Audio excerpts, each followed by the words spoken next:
Hello guys, आपका स्वागत है मेरे यूट्यूब चैनल गरिमा हिंदी एजुकेशन में। जैसा कि हम लोग रोजाना टीएसटी पीएचटी के एग्जाम में पूछे जाने वाले कुछ प्रश्नों को हल करते हैं। आज हम जो क्वेश्चन हल करेंगे वो हमारे बहुत ही ज़्यादा इम्पोर्टेंट हैं। आज का हमारा पहला क्वेश्चन है, नाटक को पंचम वेद की मान्यता किसने प्रदान की है? यानी कि नाटक को पांचवां वेद किसने कहा है? वेदों की संख्या कितनी होती है? 4। लेकिन नाटक को किसने पांचवां वेद कहा है? भरत मुनि, विश्वनाथ, दशरथ ओझा या पाणिनि? तो देखिए, नाटक को पंचम वेद की मान्यता किसने प्रदान की है? तो वो है भरत मुनि। किसने? भरत मुनि। ऑप्शन नंबर फर्स्ट क्या हो जाएगा? करेक्ट हो जाएगा। भरत मुनि ने ही नाटक को पंचम वेद की मान्यता प्रदान की है। अगला क्वेश्चन है, नाटक शास्त्र की दृष्टि से नाटक का तत्व है अभिनेता, कथावस्तु, रस या उपर्युक्त? तो देखिए, नाटक शास्त्र जो है उसकी दृष्टि से नाटक का तत्व कौन कौन सा है? अभिनेता भी है, कथावस्तु भी है और रस भी है। तो राइट आंसर क्या हुआ? ऑप्शन नंबर 4, उपर्युक्त। क्या रहेगा? उपर्युक्त सभी। उपर्युक्त सभी। अगला क्वेश्चन है, भारतीय नाट्य शास्त्र की दृष्टि से नाटक का मुख्य उद्देश्य है व्यक्तित्व का परिशोधन, चरित्र चित्रण, दृश्य की प्रस्तुतिकरण या रसास्वादन? तो देखिए, भारतीय नाट्य शास्त्र की दृष्टि से नाटक का मुख्य उद्देश्य क्या है? तो वो है रसास्वादन। क्या है? रसास्वादन। आचार्य भरत मुनि ने लोक मंगल तथा रसास्वादन को नाटक का क्या माना है? मुख्य उद्देश्य माना है।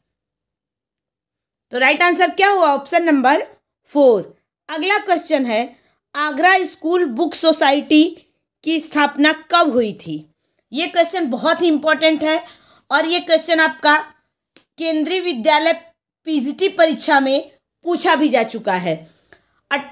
1733 ईस्वी, 1780 ईस्वी, 1833 ईस्वी में या 1880 में? तो आगरा स्कूल बुक सोसाइटी की स्थापना जो हुई थी 1833 में हुई थी। कब हुई थी? 1833 में।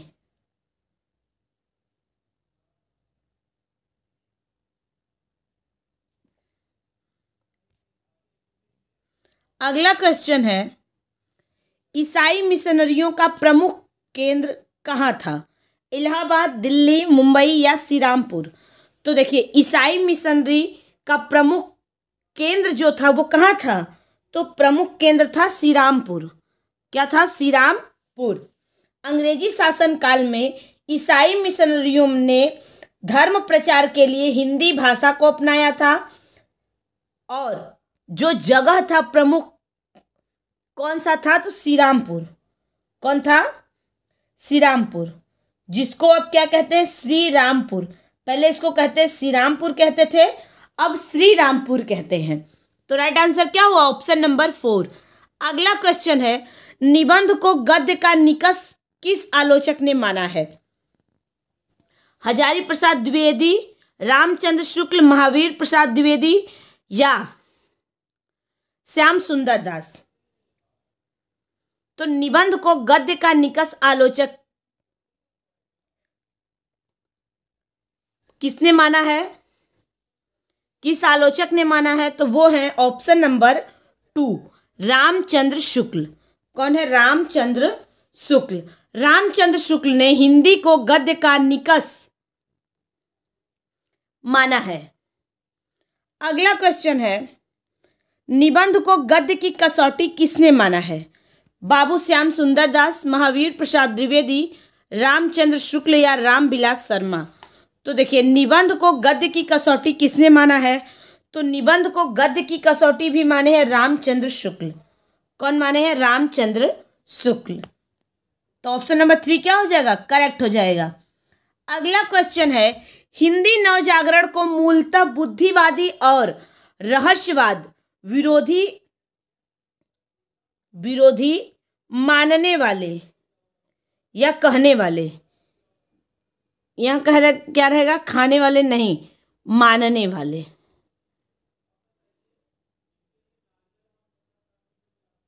मानने वाले विद्वान हैं रामविलास शर्मा, महावीर प्रसाद द्विवेदी, नामवर सिंह या रामचंद्र शुक्ल। तो देखिए, हिंदी नवजागरण को मूलतः बुद्धिवादी और रहस्यवाद विरोधी कहने वाले विद्वान जो हैं या मानने वाले विद्वान जो हैं वो है रामविलास शर्मा। कौन है? रामविलास शर्मा। रामविलास शर्मा हिंदी के प्रख्यात मार्क्सवादी समीक्षक, विचारक भी हैं। इन्होंने ही हिंदी नवजागरण को मूलतः बुद्धिवादी और रहस्यवाद विरोधी कहने वाले क्या थे? विद्वान थे। अगला क्वेश्चन है, हिंदी नई चाल में ढली भारतेंदु की यह पंक्ति किस पुस्तक से ली गई है? भारत दुर्दशा, अंधेर नगरी, कालचक्र या बादशाह दर्पण। तो हिंदी नई चाल में ढली भारतेंदु की यह पंक्ति जो है किस पुस्तक से ली गई है? कालचक्र पुस्तक से ली गई है। किससे? कालचक्र पुस्तक से ली गई है। हिंदी नई चाल में ढली कब लिखा गया था? 1873 में लिखा गया था। और किस पुस्तक से ली गई है? तो ये लिया गया है कालचक्र से। यह पंक्ति किस पुस्तक से ली गई है? कालचक्र से। अगला क्वेश्चन है, रामवृक्ष बेनीपुरी द्वारा लिखित गेहूं और गुलाब में गुलाब किसका प्रतीक है? सुगंध, कला और संस्कृति, राजतंत्र या पूंजीवादी। तो रामवृक्ष बेनीपुरी द्वारा लिखा गया है रचना है गेहूं और गुलाब, जिसमें गुलाब जो है कला और संस्कृति का प्रतीक है। किसका?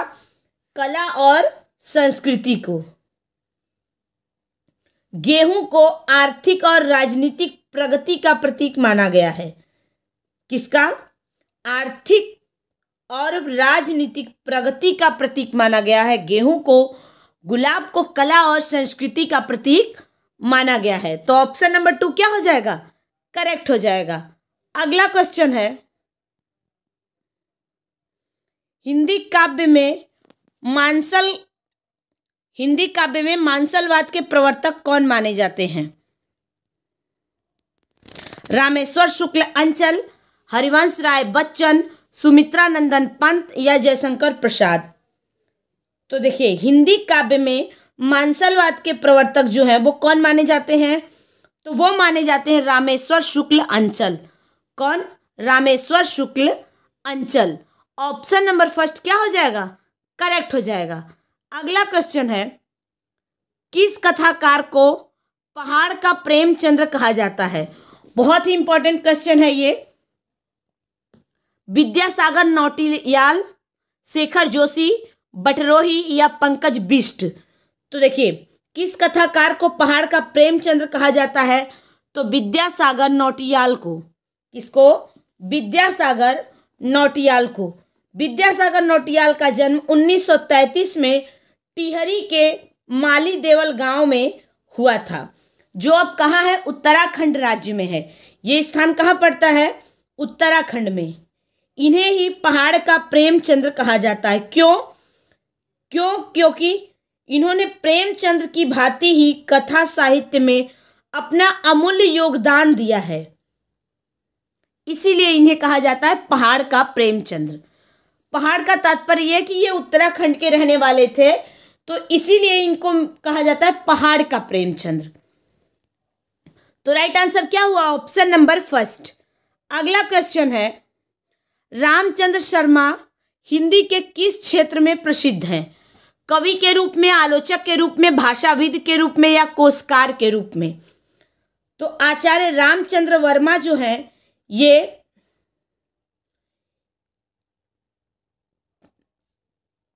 कोशकार के रूप में प्रसिद्ध है। किसमें? कोशकार के रूप में प्रसिद्ध है। ऑप्शन नंबर 4 क्या हो जाएगा? करेक्ट हो जाएगा। अगला क्वेश्चन है, अब तक निम्नलिखित में से किस साहित्यकार की जन्म शताब्दी नहीं मनाई गई है? रामचंद्र शुक्ल, रामधारी सिंह दिनकर, भारतेंदु हरिश्चंद्र या जयशंकर प्रसाद। तो देखिए, जिसका जन्म शताब्दी नहीं मनाई जाती या नहीं मनाई गई है वो है कौन? Option number 2, Ramdhari Singh Dinkar. रामधारी सिंह दिनकर का जन्म शताब्दी नहीं मनाया गया है। अगला क्वेश्चन है,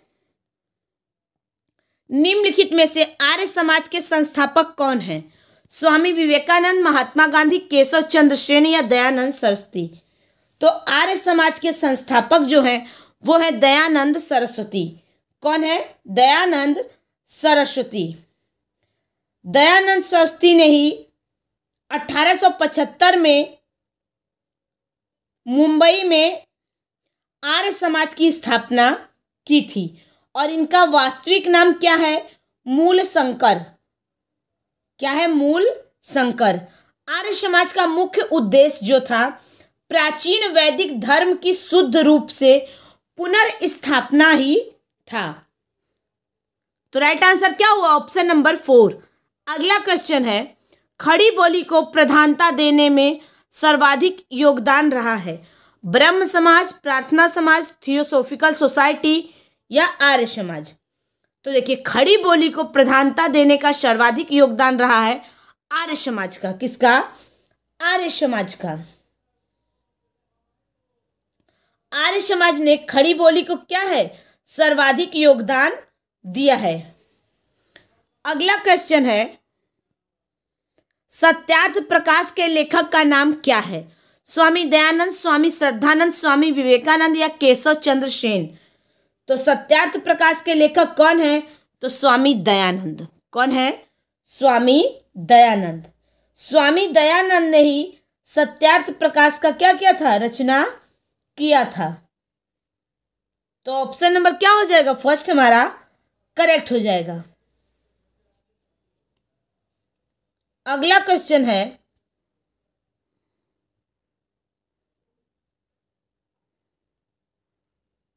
वियोगी हरि का वास्तविक नाम क्या है?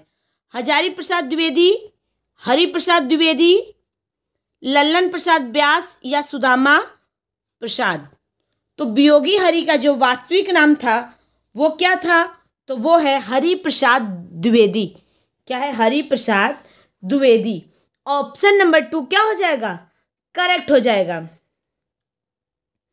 वियोगी हरि का जन्म 1896 ईस्वी में छतरपुर यानी मध्य प्रदेश में हुआ था और इनका वास्तविक नाम था हरि प्रसाद द्विवेदी।